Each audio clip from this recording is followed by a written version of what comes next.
गज्जनवाला गावात एक छोटंसं कुटुंब राहत होतं. साधू सिंह या कुटुंबाचे प्रमुख होते. त्यांची मुलगी रीना ही आता लग्नाच्या वयात आली होती, म्हणून ते तिच्यासाठी मुलगा शोधू लागले. तेव्हाच त्यांच्या पसंतीचं स्थळ त्यांना मिळालं. त्यांची मुलगी रीनाचे लग्न कोटकपुरामध्ये राहणारा सोनू सिंह नावाच्या मुलासोबत 2015 मध्ये झालं. रीना जेव्हा सोनूची बायको म्हणून त्या घरात गेली तेव्हा नवऱ्याबद्दल तिचे खूप स्वप्न मनात होते, पण ते पूर्ण होताना तिला दिसत नव्हते. कारण लग्नाच्या पहिल्याच रात्री तिचा नवरा तिच्याकडे खूप उशिरा आला. तिच्यासोबत थोडंसं बोलला आणि खूप थकलोय मी म्हणत झोपून गेला. लग्नानंतर नवऱ्याचं जे सुख असतं ते रीनाला अनुभवायला अजूनही मिळत नव्हतं. आपला नवरा आपल्याकडे जास्त लक्ष देत नाही, आपल्यावर प्रेम करत नाही असा विचार करत रीना आता घरात नाराज राहायला लागली. तेव्हा घरातील सासू सासरे यांनी त्यांचा मुलगा सोनू याला खूप समजावून सांगितले. सोनूची खूप समजूत घातल्यानंतर सोनू काही दिवसांपासून रीनासोबत थोडं प्रेमानं वागत होता. नवरा आपल्याकडे थोडं तरी लक्ष देत आहे हे बघूनच रीना खूप जास्त खुश झाली. थोड्याच दिवसात रीनाला दिवस गेले, त्यामुळे ती स्वतःची काळजी घेण्यात व्यस्त झाली. अगोदर तिच्या मनात थोडी भीती होती, पण नवरा तिच्या जवळ आल्यानंतर ती आनंदी राहायला लागली.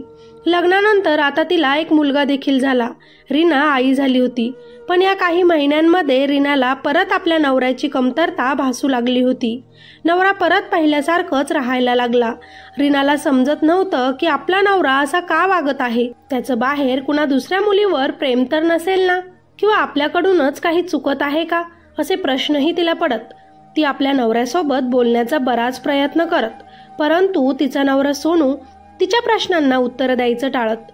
रात्री उशिरा घरी येत, कधी कधी तर आता रात्री घराच्या बाहेर पडत. असेच काही वर्ष गेले. मुलगा लहानाचा मोठा होत चालला होता. नवरा सोनू आणि बायको रीनामध्ये संबंध काहीही व्यवस्थित सुरू नव्हते, पण तरीही मुलासाठी रीना आपला संसार वाचून होती. नवऱ्याच्या मनात आपल्याबद्दल प्रेम निर्माण करायला ती रोज छान तयार होत. मुलाला लवकर झोपून देत व नवऱ्याची वाट बघत बसत, पण नवऱ्याचे तिच्याकडे लक्षच नसत. तिला सजलेलं बघून पण त्याला काहीच वाटत नव्हते. तो आला की लगेच झोपत. त्यामुळे रीना खूप नाराज होत. एके दिवशी दोघंही नवरा बायको आपल्या मुलाला घेऊन एका धार्मिक स्थळी देवदर्शनासाठी गेले होते.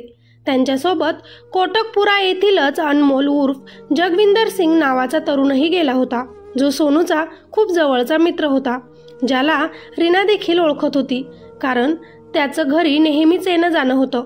सोनू बायकोसोबत इतका खुश राहत नव्हता जितका खुश तो त्याचा मित्र अनमोल सोबत राहत. रीना मात्र त्या दोघांना सोबत तिच्या लग्नापासूनच बघत आली होती. त्यांना बघून नेहमीच देवाला ती बोलायची, काश माझा नवरा सोनू माझ्यासोबत देखील असाच आनंदी राहो, प्रेमाने राहो. पण तिला माहिती नव्हतं सोनू आणि त्याचा मित्र अनमोल यांच्या मैत्रीचं नेमकं खास रहस्य काय होतं. देवदर्शनावरून घरी आल्यानंतर अनमोल हा सततच सोनूकडे घरी येऊ लागला होता. एक दिवस जरी अनमोल घरी आला नाही की सोनूची चिडचिड होत आणि सोनू लगेचच त्याच्याकडे त्याच्या घरी जात, किंवा तो फोनवरच अनमोल सोबत बोलत किंवा मेसेजवर.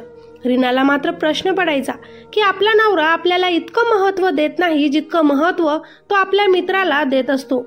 नेहमीच प्रेयसीसोबत बोलावं असं तो त्या मित्रासोबत बोलतो. आपण काही विचारलं तर तो आपल्याला उत्तर देखील देत नाही.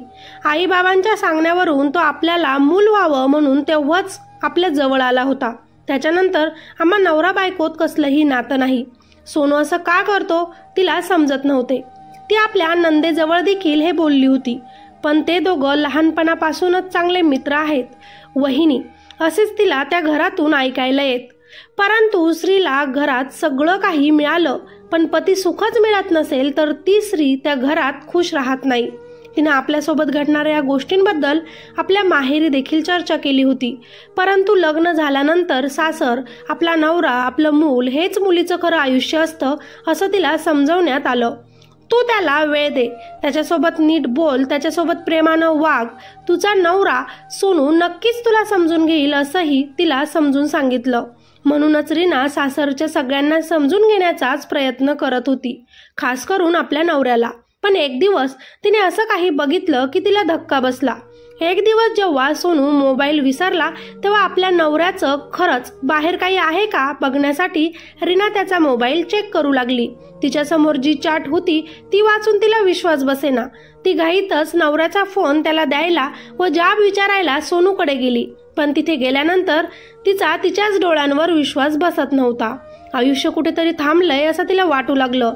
जेव्हा घरात गेस्ट रूम मध्ये रीनाने तिच्या नवऱ्याला आणि अनमोलला समलिंगी संबंध ठेवताना पकडले. दोघंही आक्षेपार्ह अवस्थेत बेडवर होते. आपला नवरा आपल्यासोबत असे का वागतो याचं कारण आता तिला नीट समजलं. लग्न झाल्यापासून नवऱ्यानं आपल्याला का पती सुख दिलं नाही हे देखील तिच्या लक्षात आलं. प्रेमात बुडालेल्या तिच्या नवऱ्यानं व अनमोलनं खोलीत आलेल्या रीनाला बघितलं. रीना रडत रडतच बाहेर पडली, कारण ती आपला नवरा सोनूवर खूप प्रेम करत होती. ती आजही याच आशेत जगत होती की आज नाही तर उद्या मी माझ्या प्रेमाने माझ्या नवऱ्याचं मन नक्की जिंकेल. परंतु तिचा नवरा तर आधीच एका पुरुषाच्या प्रेमात पडलेला होता. घाईघाईत कपडे घालत सोनू देखील रीनाच्या मागे आला. तू का रडत आहेस? एक ना एक दिवस तुला हे माहिती पडणारच होतं. मी तुला सांगणारच होतो अशा भाषेत तो तिला समजवायला लागला. तेव्हा रीना चिडूनच त्याला म्हणाली, तुला असं वागायचंच होतं तर तू माझ्यासोबत लग्न करून माझं आयुष्य बर्बादच का केलं? का माझ्यासोबत लग्न केलंस? असा वारंवार प्रश्न ती सोनूला विचारत होती. तेव्हा सोनू तिला म्हणाला, मला तुझ्यासोबत लग्न करायचं नव्हतं. मी माझ्या घरी देखील सांगितलं होतं. माझ्या घरच्यांनी मला खूप प्रेशर दिलं. तुझ्यासोबत लग्न कर म्हणून त्रास दिला. त्यांच्या धाकानंच मी तुझ्यासोबत लग्न केलं. माझं खरं प्रेम अनमोलच आहे. मी त्याच्याशिवाय राहू शकणार नाही. घरच्यांना मूल हवं होतं ते मी दिलं. आता बस, यानंतर माझ्याकडून काही अपेक्षा ठेवू नकोस. मी कधीही तुला तशा नजरेनं बघितलंच नाही, कारण मला तुझ्याजवळ आल्यानंतर फिलिंग येतच नाहीत, जे अनमोल जवळ गेल्यानंतर येतात, कारण मी गे आहे. आता मात्र रीना पूर्णपणे तुटली. तिनं रात्रभर रडतच काढली. जे चालू आहे ते सुरूच राहील. तुला व आपल्या मुलाला घरात काहीच कधीच कमी पडणार नाही, असे नवरा बोलून निघून गेला होता. परंतु त्यानंतर रीना मात्र आता अनमोलला घरात येऊ देत नव्हती किंवा नवऱ्याचा फोन वारंवार बघत असे. काहीही करून त्या दोघांना दूर ठेवण्याचा प्रयत्न ती करत असे, ज्यामुळे सोनू तिच्यावर चिडायला लागला. सोनूने त्याची पत्नी रीनाची खूप समजूत काढण्याचा प्रयत्न केला, पण तिने या दोघांच्याही संबंधांना विरोध सुरूच ठेवला. आपल्या मनातील भावना ती आपल्या नंदेकडे व्यक्त करते, परंतु नंद देखील आपल्या भावाचीच बाजू घेत बोलते.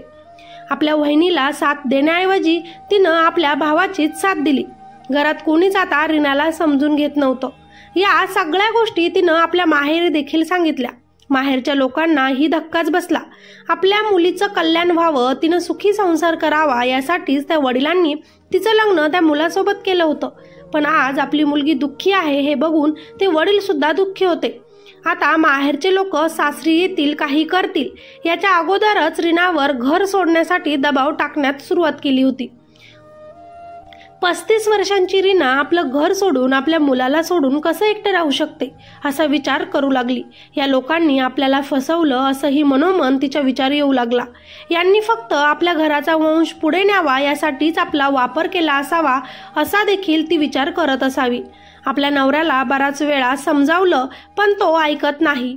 आपल्यावर त्याचं प्रेमच नाही आणि सोबत राहिलं तरी त्याचे प्रेम कधी मिळणारच नाही. नवऱ्याच्या घरच्यांना नातू मिळाला आहे म्हणून आज आपल्यावर घर सोडण्याचा दबाव पडत आहे. इथलं घर सोडून आपण आपल्या माहेरी जाऊनही माहिती नाही पुढे आपल्या आयुष्यात काय लिहिलं असेल. समाज मात्र मलाच नाव ठेवेल. काही दिवस माहेरचे लोक सांत्वन करतील, नंतर त्यांनाही मी जड वाटेल. ज्याच्यावर आपलं प्रेम आहे, नवरा मुलगा, त्यांच्यापासून दूर राहण्यापेक्षा आपलं हे जीवन कायमचं संपवलेलंच बरं असा विचार तिच्या डोक्यात आला. त्यातली त्यात अनमोल आणि नवरा सोनू हे आता तिच्या समोरच कसंही वागू लागले होते. घरात त्यांना कोणाचाच धाक नव्हता. घरात सगळ्यांना माहिती असूनही कोणीही रीनाची साथ दिली नाही. पतीच्या समलैंगिक संबंधांवरून घरात रोजच कलह होऊ लागला आणि नवऱ्याच्या कृत्याला कंटाळून रीना कौर हिनं शेवटी घरातील खोली तोडणीच्या सहाय्याने गळफास घेऊन आत्महत्या केली. आपलं जीवन संपवलं. ही घटना जेव्हा माहेरी समजली तेव्हा रीनाच्या वडिलांनी पोलिसांकडे धाव घेतली. आपल्या मुलीसोबत काय घडलं ते त्यांनी पोलिसांना सांगितलं. पोलिसांनी मृताच्या वडिलांच्या जबाबावरून रीनाचा नवरा सोनू सिंग, त्याची बहीण आणि सोनूचा प्रियकर अनमोल उर्फ जगविंदर सिंगच्या विरोधात गुन्हा दाखल केला आहे.